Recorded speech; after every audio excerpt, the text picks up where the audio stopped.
It happens so fast you almost miss it. One minute the park is alive, just chaotic, you know? Dozens of white birds all over the canopy, screeching, chattering, tearing at bark, calling out to each other in that loud, reckless way they have. The whole air just feels full of them. Then something shows up nearby, and in like half a second, every single bird stops making a sound, not one by one. It's not like a ripple spreading out. It's all of them, all at once, instantly. The part doesn't just get quiet, it gets erased. It's like someone pulled the plug on the whole soundscape, and the world just forgot how to make noise for a second. You stand there, and you can feel it, that specific kind of stillness. It's not peace. It feels like a held breath. It's like the whole system just paused mid-sentence to do something invisible, something urgent, something we don't really have the senses to pick up on. And then, just as fast, it's over. The screaming starts up again, the bark stripping continues, and the park is loud again. But here's what nobody tells you. That silence, it wasn't empty. It wasn't just an absence. It was a message, a really structured, dense message broadcast to every single bird in that flock at the same time, decoded in milliseconds and acted on with a level of precision that no alarm system we've ever built could even touch. What you just witnessed wasn't just a bunch of birds going quiet. You witnessed a language. Most people, when they think about how animals talk, they think about sound. The songs, the alarms, the cries. That's the part we study, the part we record, the part we're always trying to crack. But there's this group of researchers, a quiet, patient, kind of obsessive group who got interested in a different question, not what the animals are saying, but what they deliberately stopped saying.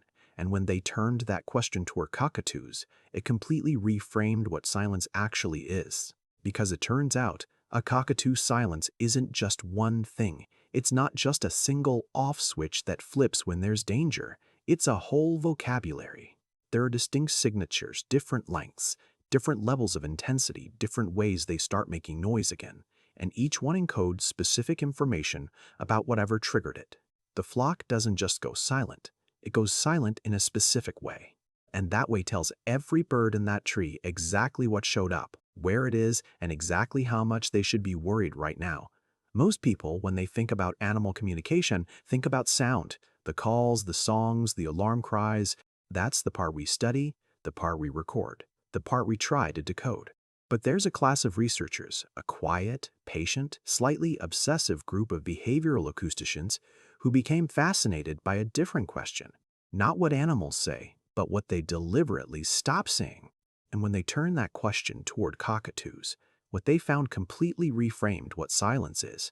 Because it turns out the cockatoo silence isn't one thing. It isn't a single off switch that trips when danger appears. It's vocabulary, a set of distinct acoustic signatures, different durations, different depths of completeness, different speeds of return, each one encoding specific information about whatever triggered it. The flock doesn't just go silent. It goes silent in a particular way. And that particular way tells every bird in the canopy exactly what appeared, roughly where it is, and precisely how dangerous it is right now.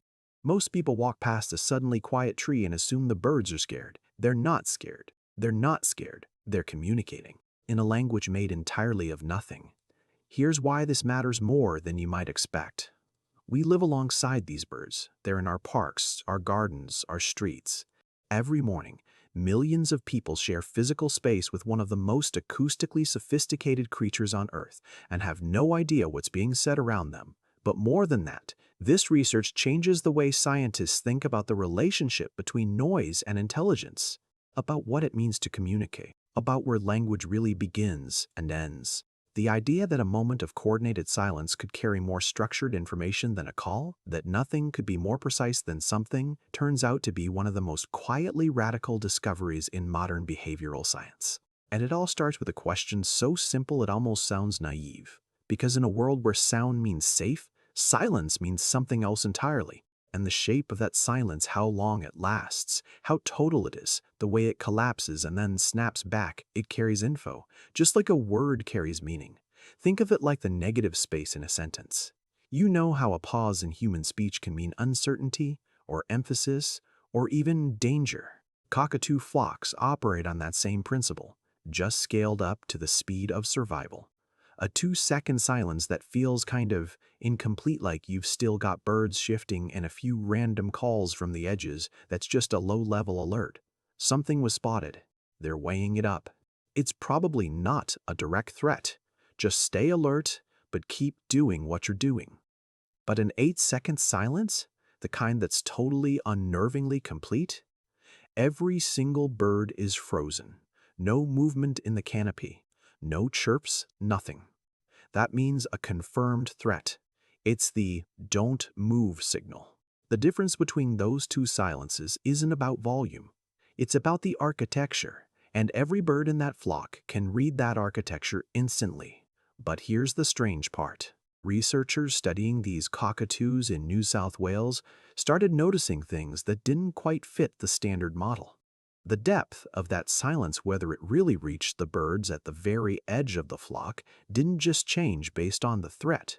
It changed based on who triggered it. When a dominant bird like a senior female or a flock leader called for silence, the response was total.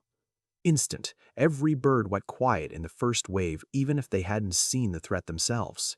But when a juvenile did it, a young bird just finding its way, the silence was partial. Birds near the youngster went quiet, sure. But the birds further away, they kept on calling. It was almost like they were checking back. Are you sure?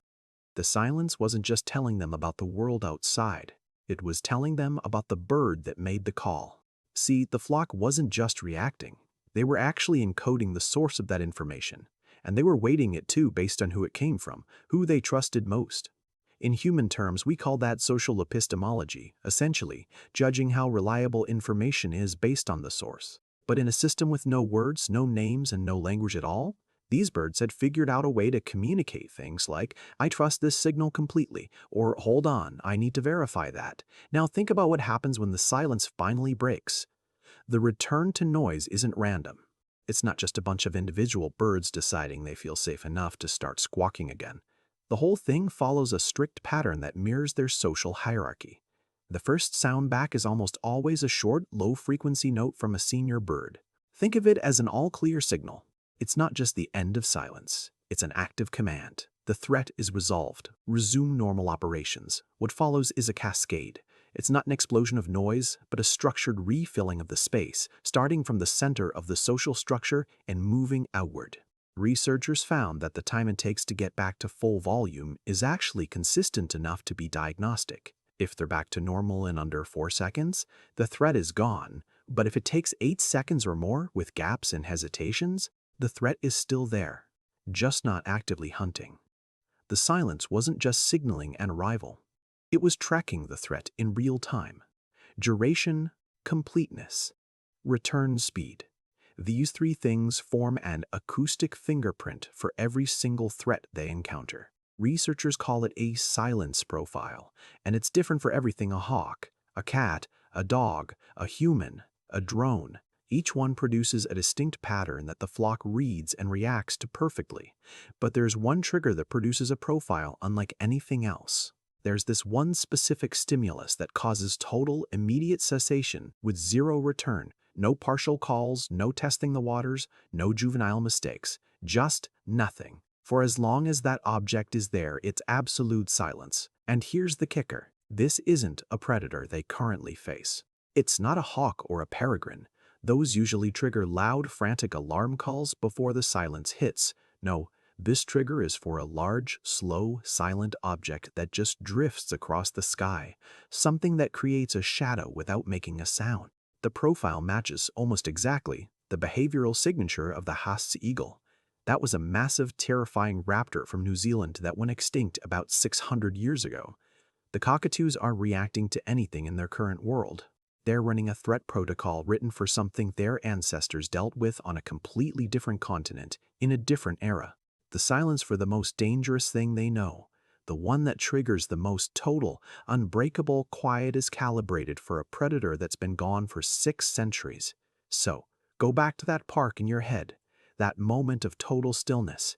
Something appeared. And in under half a second, the entire flock communicated using the only language fast enough, precise enough, and universal enough to say exactly what needed to be said. Not a word was spoken, and yet every bit of information was passed along: the nature of the threat, where it was, how dangerous it was, who saw it first, and whether that bird could be trusted when it was finally safe to start again.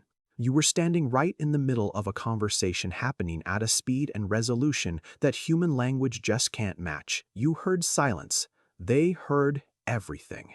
I'm curious, have you ever been outside, maybe in a park or your own garden, and noticed it go suddenly, completely quiet? Let me know in the comments. Where were you, and what do you think appeared? Because if you felt that specific held breath stillness, you were there. You were right in the middle of it. You just didn't know what was being said.